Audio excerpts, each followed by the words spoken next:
My dear Dasarians, the non-Brahmins, Vanakkam. Be proud to be Shudras. Your ancestors earned this title not because they are born as a low caste, as described by the evil Varnashrama theory, but because they found the formulae, the Shudras, to reach God.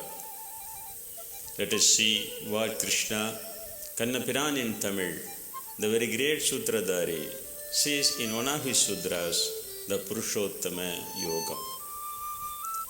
There is an unrecognized royal tree with its root at the top and branches below. The Vedas are the leaves of this tree that is to be cut down. These Vedas enrich the qualities, make things grow, and its fall spreads downwards and spreads the karmas that pose dangers to human beings. This Vedic tree has no form. There is no beginning, no end, no middle. This well-rooted tree should be cut down with a solid sword. That sword is the sword of wisdom, says Krishna Paramatma. Not surprising? I have it. What Krishna said and what is actually happening here in the name of Sanatana Dharma. What name can be given to the crowd that is spreading what he has to cut and what he did not want to be attached to? One should seek the state at which one attains the non-atheistic pleasure. The prime Purushan from whom the original creative business began must have been surrendered. He describes what the highest ones will look like to achieve that state. Egotism and mental fainting will be relieved. Would have won the crime of attachment. They are fixed in the spirit of the soul. Those who have renounced desires will be free from duality such as good and evil, pleasure, suffering, success and failure. Those saints of non-superstitious alone will attain the immortal state. Even the moon, the sun, the fire does not explain that state. That is my supreme path. The little life that never perishes is my future in this world. In the body of nature, the five senses drag the six senses of the mind towards the pleasures of the world. When the whole body is released, it takes only the senses and mind with itself and takes a new body. When you are with the body, when you leave it, when you experience pleasure and suffering, and when you are accompanied by qualities, the wise see this life being, fools don't see. We see that words like the eye of wisdom and the divine eye come here and also in the Vishwarupa Darshana Yoga. I hope that sharing a little experience of mine here will help the Dravidian devotees to understand a little. While studying in college in Chidambaram, there was a portrait of Lord Murugan in the calendar stuck in our room. It was my custom to watch that picture frequently because it was stuck in the door. A few days later, I saw Lord Murugan's eyes in the picture turn into real eyes and look at me. I thought it was my illusion. But slowly I saw Lord Muruga's face smiling and grinning at me.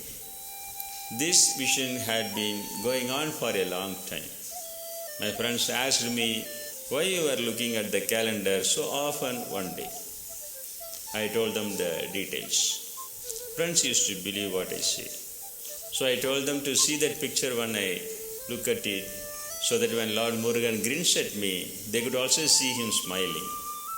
All right, said them. As everyone stared at the calendar, Murugan started smiling at me. I asked them if they could see Muruga smiling now, but they said they could only see the picture of Muruga on the calendar. The same answer came after repeated attempts. Only then did I guess that Lord Muruga gives special power to our eyes and thereby appears. This is why in broad daylight when Kannapiran took the form between two large armies, it was visible only to the divine eyes of non-Brahmin Arjunan and was not visible to others' eyes. Again, Kannapiran describes how he is the greatest living being in the same body. The sun, the moon, the fire, all the light in these things is mine. I enter the earth with my power and bear life beings.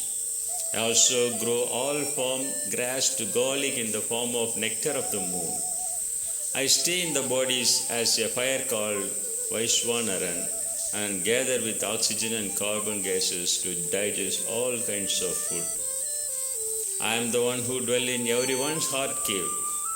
Memory, wisdom, and the doubt retracel come from me.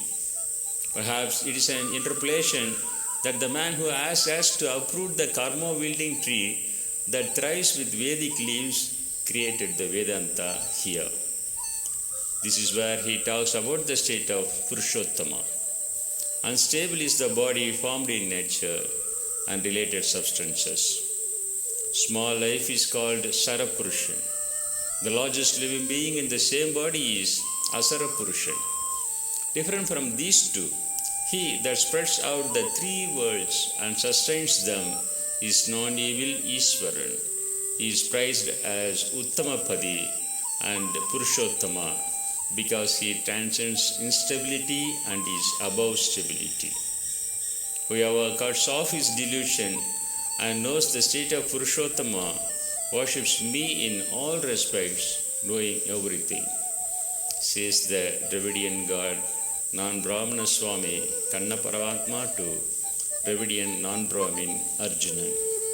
Om Nandri Vanakkam.